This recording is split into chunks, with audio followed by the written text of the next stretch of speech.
United kingdom के गृह मंत्री ने नीरव मोदी के प्रत्यर्पण को मंजूरी दे दी है। भगोड़े नीरव मोदी पर पंजाब नेशनल बैंक से करीब $2 अरब की धोखाधड़ी का आरोप है। यूनाइटेड किंगडम के गृह मंत्री ने जालसाजी और धनशोधन के आरोपों पर भारत में वांछित हीरा कारोबारी नीरव मोदी के प्रत्यर्पण को मंजूरी दे दी है। उत्तर प्रदेश में आज 27,426 नए कोरोना संक्रमित मरीज मिले हैं, जबकि 103 लोगों की मौत हो गई है। लखनऊ में 6,598 नए केस आए हैं। उत्तर प्रदेश में कोरोना संक्रमण को फैलने से रोकने के लिए यूपी सरकार द्वारा सैनिटाइजेशन के अभियान में अब फायर सर्विस महकमा भी अहम भूमिका निभाने लगा है। इस महकमे की 900 से अधिक छोटी बड़ी गाड़ियां सूबे के हर जिले में चिन्हित किए गए संवेदनशील स्थलों, हॉटस्पॉट तथा बड़े बाजार और आवासीय स्थलों का सैनिटाइजेशन में जुटी हैं। कोरोना के कारण फेमस गीतकार किरण मिश्र का निधन हो गया है।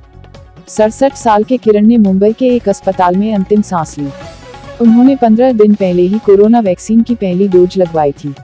उनके बेटे स्वदेश ने बताया कि पहले जब उनका कोरोना टेस्ट कराया तो रिपोर्ट निगेटिव आई थी।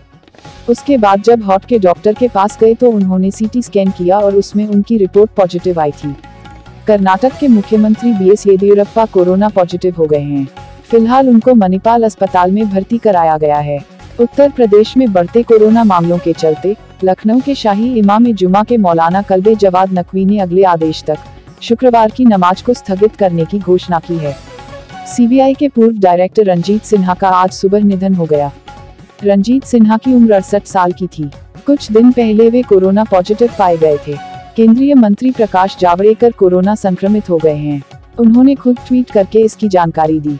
उन्होंने ट्वीट में लिखा कि आज मेरी कोरोना रिपोर्ट पॉजिटिव आई है। बीते 2-3 दिन में मेरे संपर्क में आए सभी लोगों से अनुरोध है कि वे अपनी कोरोना जांच करवाएं। विश्व स्वास्थ्य संगठन के प्रमुख ने कहा है कि वैश्विक रूप से कोरोना वायरस के मामले लगातार चिंताजनक दर से बढ़ रहे हैं।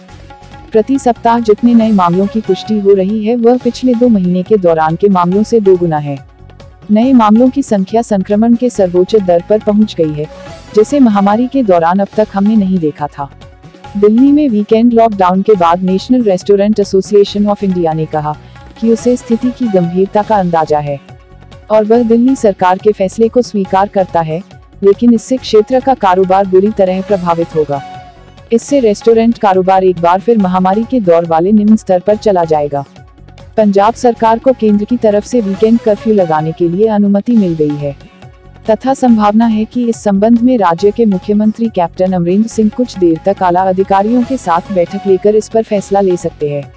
एक नई रिसर्च में दावा किया है कि किसी भी वैक्सीन की तुलना में कोविड-19 से ब्रेन में ब्लड क्लॉटिंग का खतरा ज्यादा होता है। ये रिसर्च ऑक्सफोर्ड यूनिवर्सिटी की स्वतंत्र रिसर्च टीम ने की है। ये टीम ऑक्सफोर्ड एस्ट्राजेनेका वैक्सीन विकसित करने वाली टीम से अलग है। इस वक्त ऑक्सफोर्ड एस्ट्राजेनेका और जॉनसन एंड जॉनसन की वैक्सीन पर क्लॉटिंग के मद्देनजर सवाल उठ रहे हैं। भारत में ऑक्सफोर्ड वैक्सीन को serum institute of India Covishield के नाम से बेच रहा है। लखनऊ में कोरोना संक्रमण के बढ़ते मामलों के साथ हालात बेकाबू होने लगे हैं।